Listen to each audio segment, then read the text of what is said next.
Praise the Lord. ஆண்டவராய் இயேசுவின் நாமத்தினால இந்த சிடிஎம் சபை மற்றும் ஏஞ்சல் மேட்ரிமோனி சார்பாக இந்த குடும்பத்தில் பயணிக்கிற எல்லாருடைய சார்பாக உங்கள் அனைவருக்கும் கிறிஸ்மஸ் வாழ்த்துக்களை தெரிவித்துக் கொள்கிறோம். வேத வசனம் வாசிப்போம்.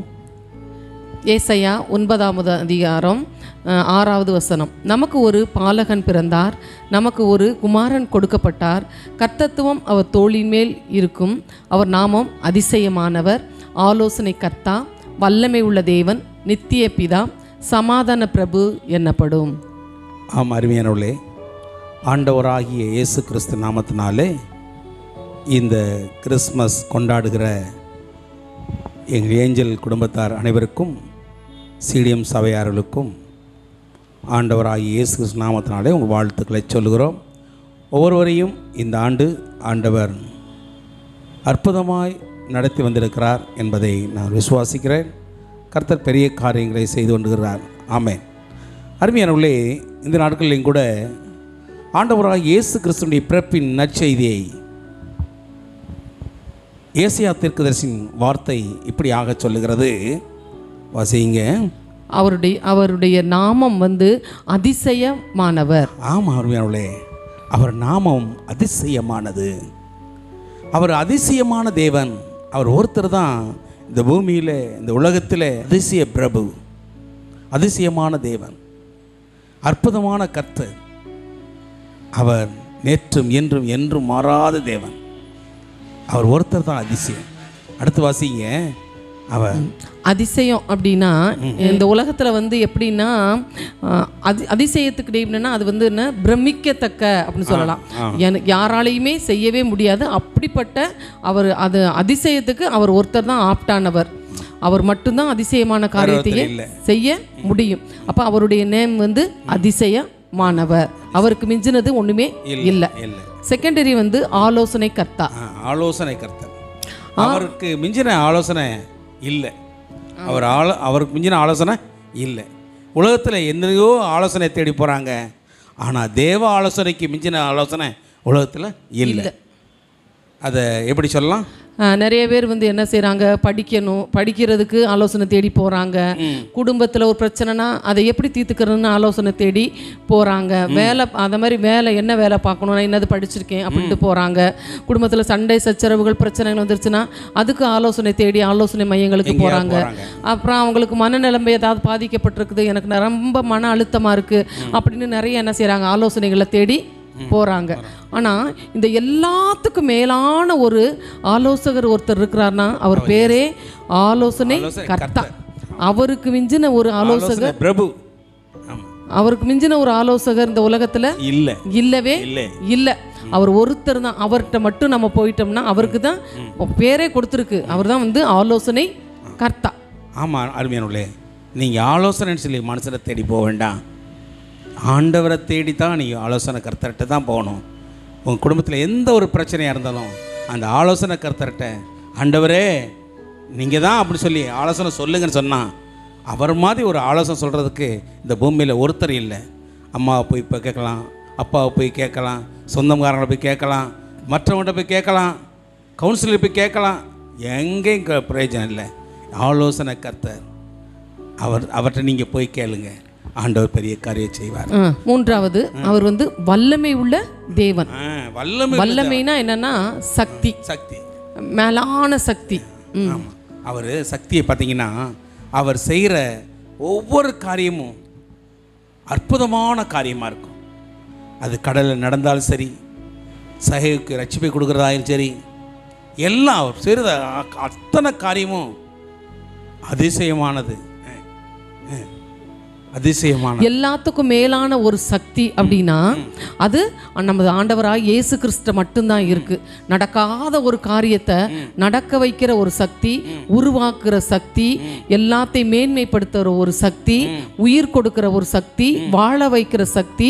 இந்த உலகத்தில் டோட்டலி நமக்கு ஒரு சக்தி வேணும் அப்படின்னா அது யாரால தான்னா எல்லாத்துக்கும் மிஞ்சின ஒரு வல்லமை உள்ள தேவன் அவர்தான். அவர் பேர் தான் வல்லமை உள்ள தேவன்.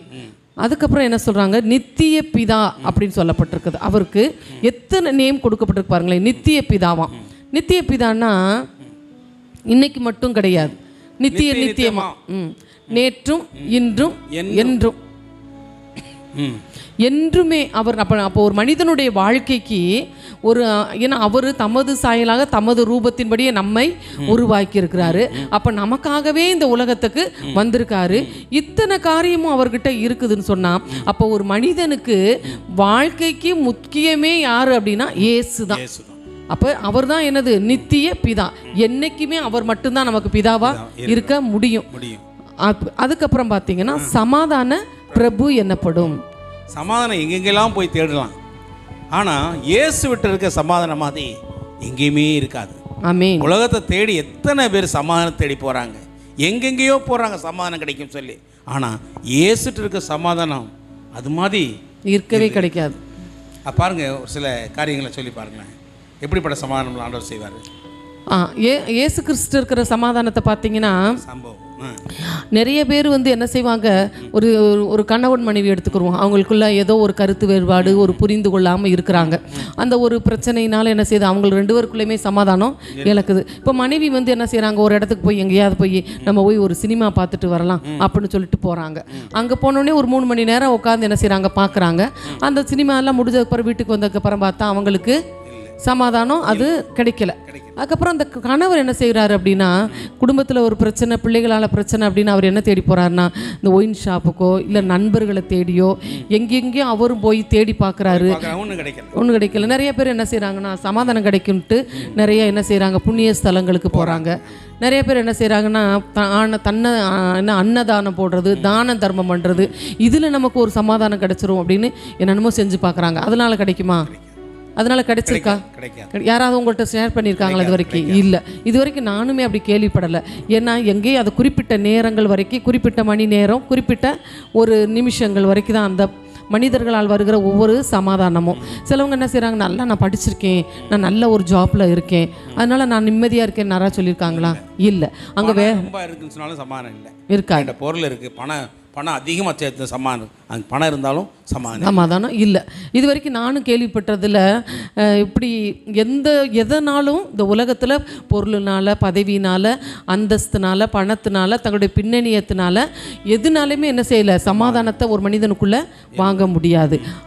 ஆனால் இங்கே என்னென்னா, ஒரு சின்ன குழந்தைகள்லேருந்து பெரியவங்க, முதியவங்க, யாருக்குனாலும் சமாதானம் அப்படிங்கிற ஒன்று இல்லைன்னா வாழ்க்கையில் இந்த உலகத்தில் வாழ்ந்ததுக்கு அர்த்தமும் இல்லை, பிரயோஜனமும் இல்லை. அந்த மனிதனுக்கு ஒரு வாழ்க்கையே இல்லைன்னு. ஆனால் அவங்க இந்த இயேசு பேர் மட்டும் என்னென்னா, அவர் பேர் சமாதான பிரபுவான். அப்போ முழுக்க ஒரு மனிதனுக்கு சமாதானம் வேணும் அப்படின்னா அந்த இயேசுகிட்ட வந்துட்டாலே, அவர் நம்மக்கிட்ட வந்துட்டாருனாலே நம்ம என்ன செய்யலாமா, நமக்கு சமாதானம் வந்துடும்.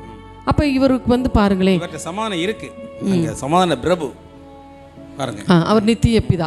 அப்போ இவர் அதிசயமானவர், ஆலோசனை கர்த்தா, வல்லமை உள்ள தேவன், நித்திய பிதா, சமாதான பிரபு. அப்போ இவருக்கு இப்படி இத்தனை நாமங்கள் இருக்குதுன்னா, அப்போ டோட்டலி இந்த உலகத்தில் ஒரு மனிதனுக்கு இத்தனையும் தேவை அப்படின்னா ஒருத்தர் தான். அவர் மட்டும் நம்ம உள்ளத்துக்குள்ளே வந்துடணும். தான் இயேசு கிறிஸ்து. அந்த இயேசு கிறிஸ்து பிறந்ததை தான் எல்லாரும் என்ன செய்கிறாங்க, உலகம் எங்கும். அது நாளைக்கு தான் 25 தான் கிறிஸ்மஸ் அப்படின்னு இல்லை, அவரை என்னைக்கு ஏற்றுக்கொள்கிறோமோ அன்னைக்கே இயேசு கிறிஸ்து ஒரு மனிதனுக்குள்ள வந்துடுவாங்க. அப்படிதானே? அவருக்குள்ள வந்துட்டா அன்பு, சமாதானம், இரக்க குணம், சாந்த குணம், எல்லா குணமும் வந்துடும். இயேசு ஒரு மனிதனுக்குள்ள இருக்கிறாரு, பிறந்திருக்கிறாருன்னா, அவருக்குள்ள வந்திருக்கிறாருன்னா, அவங்களுக்குள்ளது ஒரு பிரதிபலிக்கிறது தான் இயேசுவினுடைய அன்பு, இயேசுனுடைய பிறந்திருக்கிறார் என்ற ஒரு நற்செய்தி அவங்களுக்குள்ள வெளிப்படும், வெளியே வரும். அப்போ இவங்களிருந்து வெளியே வரணும்னா இயேசு கிறிஸ்துனுடைய அன்பு, இயேசுனுடைய சமாதானம், இயேசுனுடைய அந்த அதிசயமான தேவன் உங்களுக்குள்ளே வருவாரனால் உங்களில் ஒரு விதமான ஒரு அற்புதமான காரியம் வெளிப்படும். அதுதான் இயேசு கிறிஸ்துனுடைய அற்புதமான ஒரு காரியம். ஆம் அருமையானவர்களே, ஆண்டவராக இயேசு கிறிஸ்து உங்களுக்குள்ளே பிறந்திருக்கிறார் என்பதை நாங்கள் விசுவாசிக்கிறோம், நம்புகிறோம். எங்கள் குடும்பத்தின் சார்பாக அவர் வந்து அவர் இயேசு கிறிஸ்துவை ஒரு சொந்த ரட்சகராக ஏற்றுக்கொள்கிற ஒவ்வொருத்தருக்குள்ளேயும் அவர் அன்னைக்கே பிறந்துட்டார். நமக்கு ஒரு குமாரன் பிறந்தார், நமக்கு ஒரு பாலகன் பிறந்தார், நமக்கு ஒரு குமாரன் கொடுக்கப்பட்டார், கர்த்தத்துவம் ஒரு தோளின் மேல் இருக்கும்னு அவருடைய நாமம் இத்தனை விதத்தில் விளங்குகிறது. அருமையான தெய்வ பிள்ளைகளே, நீங்கள் என்ன செய்யுங்க, இவரை பிடிச்சுக்கோங்க. இவர் உங்கள் வாழ்க்கையில் வரனா காசு கொடுக்கணுமா? இவர் ஏற்றுக்கொள்ளனா காசு எதுவும் கொடுக்கணுமா? இல்லை. ஏதாவது பணம் கொடுக்கணுமா? இல்லை. யாராவது ரெக்கமெண்ட் பண்ணணுமா? ஒன்றுமே தேவையில்லை. அவரை மட்டும் இயேசுங்கிறது ஒருத்தரை நம்ம ஏற்றுட்டோம் சொன்னால் அவர் இத்தனை விதங்களில் நமக்குள்ளே செயல்படுகிறாரு. உங்களுக்குள்ளே எல்லாமே அவர் வந்துடுவார். உங்கள் குடும்பத்துக்குள்ளே மாற்றம், பிள்ளைகளுக்குள்ளே மாற்றம், சமுதாயத்துக்குள்ளே மாற்றம், சங்கத்துக்குள்ளே மாற்றம், எல்லாத்துக்குள்ளே மாற்றங்கள் வரும். அருமையான தெய்வ பிள்ளைகளே, இயேசு கிறிஸ்து பிறந்த நற்செய்தியை நாங்கள் உங்களுக்கு அறிவிக்கிறோம். அவரை ஏற்றுக்கொள்ளுங்க. அவர் இத்தனை விதங்களில் செயல்படுகிறார். அவருக்கு எல்லாவற்றுக்கும் எல்லாவுமாய் இருக்கிற கர்த்தர் நமக்கு நடுவில், நம்ம குடும்பத்தின் நடுவில், பிள்ளைகள் நடுவில் அவர் வந்திருக்கிறார். அவருடைய பிறப்பின் நற்செய்தியை நாம மட்டும் அறிந்தால் போதாது, மற்றவங்களுக்கு என்ன சொல்லணும்? அவர் இப்பேற்பட்டவருங்கிறத போய் என்ன செய்யணும்? சொல்லி கொண்டாடணும். ஏழை எளியவர்களுக்கு, இல்லாதவர்களுக்கு, ஊனர், பார்வையற்றோர், சப்பானிகள், அப்புறம் ஆண்டவரை அறியாத ஒவ்வொருத்தரும் இருப்பாங்க. அவங்களுக்கெல்லாம் போய் சொல்லி நம்ம என்ன செய்யணும்? அவர் எப்பேற்பட்டவருங்கிறதை வெளிப்படுத்தணும். அதுதான் போய் நம்முடைய ஆண்டவர் நமக்குள்ளே இருக்கார் என்பதை வெளிக்கொண்டு வரணும்னு சொன்னால் நாமளும் அவருடைய குணாதிசயங்களை பிடிச்சுக்கொண்டு நம்மளும் செய்யணும். அந்த அவருடைய நமக்கு சொல்லிக் கொடுத்த பிரகாரமாய், அவர் வழிகாட்டின பிரகாரமாய் நாமளும் செய்யணும், வாழ்ந்து காட்டணும். நம்மளை பார்த்தவங்க இவங்க ஒரு கிறிஸ்தவர்கள் என்று சொல்லணும். அப்படிப்பட்ட காரியங்கள் நம்மளில் பிரதிபலிக்கணும். அப்படிப்பட்ட காரியங்களை செஞ்சோம்னு சொன்னால் ஆண்டவர் நம்மளோடு இருக்கிறார் என்பதை அறிந்து கொள்ளலாம். அப்படி செய்யும்போது இயேசு கிறிஸ்து உங்கள் வீட்டில் இருக்கிறாரு. உங்கள் வீட்டிலோடு நீங்கள் மற்றவங்களுக்கு உதவி செய்யுங்க. ஏழைகளுக்கு, திக்கற்றவர்களுக்கு, ஆதரவு இல்லாதவங்களுக்கு எல்லாத்துக்காகவும் நீங்கள் கொடுங்க. அப்போது உங்கள் ஆண்டவர் உங்கள் வாழ்க்கையில் பெரிய மாற்றத்தை கொடுப்பார். நாங்கள் அந்த மாதிரி காரியங்களை செய்கிறோம், நீங்களும் அதை செய்யுங்கள். கர்த்தர் பெரிய காரியங்களை செய்வார். ஆமென். இரக்கமுள்ள எங்கள் நல்ல ஆண்டவரே, நன்றிலிருத்தோடு துதிக்கிறோம், ஸ்தோத்தரிக்கிறோம். ஆண்டவரே, உலகமெங்கும் ஆண்டவரே இந்த பிறப்பின் நற்செய்தியை ஆண்டவரே ஒவ்வொரு ஆலயங்களிலும், ஆண்டவரே ஒவ்வொரு வீடுகளிலும், ஆண்டவரே இந்த நாட்களிலே ஆண்டவரே அப்பா, அந்த நாட்களில் ஆராதித்து வருகிற ஒவ்வொரு குடும்பங்களிலும் ஆண்டவரே நீர் பிறப்பின் நற்செய்தி அறிவித்துக் கொண்டிருக்கிற ஒவ்வொரு ஜனங்களையும் நீ ஆசீர்வதிக்கணுமா ஜெபிக்கிறோம். ஆண்டவரே இந்த நாட்களில் ஒவ்வொரு குடும்பங்களிலும் ஆண்டவரே சந்தோஷமும் மகிழ்ச்சியும் உண்டாகட்டும். ஆண்டவரே சமாதான குறைவு இருக்கிற வீடுகளிலே ஆண்டவரே நீ சமாதானத்தை தந்துள்ளமா ஜெபிக்கிறோம். குறைவுள்ள வீடுகளிலே நிறைவேற்றணுமா ஜெபிக்கிற கர்த்தாவே ஸ்தோத்திரம், ஸ்தோத்திரம். ஆண்டவரே நீர் ஒவ்வொரு குடும்பங்களிலும் ஆண்டவரே நீ ஆண்டவரே இருதயங்களில் பிறந்து ஆண்டவரே அவர் இருதயத்தில் இருக்கிற எல்லா குறையை நிறைவாக்கி ஆசீர்வதிக்க கர்த்தாவே. உலகம் மக்கள் இருக்கலாம் இயேசுவின் பிறப்பின் நற்செய்தியை ஆண்டவரே அறிந்து கொள்ள தேவன் தாமே ஒவ்வொரு பிள்ளைகளும் ஆண்டவரே இந்த செய்திகளை அறிவிக்க ஆண்டவரே நீர் அவர்களை வழிநடத்த வேண்டுமா ஜெபிக்கிறோம். ஆண்டவரே ஒவ்வொரு பிள்ளைகளையும் ஆசீர்வதியும். இந்த நாட்களை கிறிஸ்துமஸ் கொண்டாடுகிற ஒவ்வொரு பிள்ளையும் ஆண்டவரே நீ ஆசீர்வதிக்கணுமா ஜெபிக்கிறோம். கிருபைக்குள் மறைத்து பாதுகாத்துக்கொள்ளும், பெரிய காரியங்களை செய்ய நன்மை நாம் முடி சுட்டும். இயேசுவின் நாமத்தில் பிதாவே, ஆமென். God bless you. God bless you.